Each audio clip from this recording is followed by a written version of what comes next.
The Prophet Muhammad, peace be upon him, used to say, oh Allah, keep me alive for as long as you know that life is good for me, and take me away when you know it's better for me to go. Wallahi, that's not an easy dua to make. It's a sunnah dua. You have to make it whether you like it or not, because ultimately, no matter how long you stayed for on earth, you have to still go back to Allah. But if you got to the desired place, which is paradise, even if you stayed on this earth for 20, 30 years, it was worth it.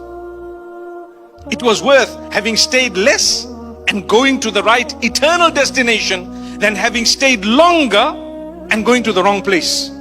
So that's why when Allah knows it's good for me, oh Allah, take me.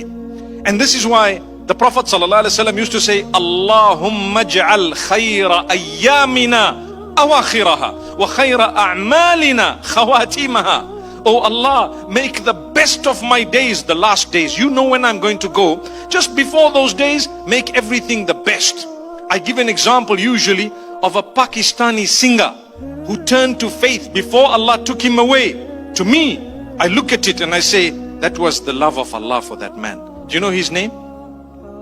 Janay Jamshed. When I heard his story, I happened to meet him not long before he passed away in the crash. I met him at the airport in one of the countries, and we sat together. I was with my wife, he was with his wife, and we spoke for a while. And I'm thinking to myself, this is the guy who used to sing, and he was literally famous for his singing. He quit it and he turned, not knowing that I'm not going to live long. That is the translation of the dua, Allahumma ja'al khayra a'malina khawatimaha. Oh Allah, let the best of our deeds be the last of our deeds. When we're doing good deeds, then you take us away.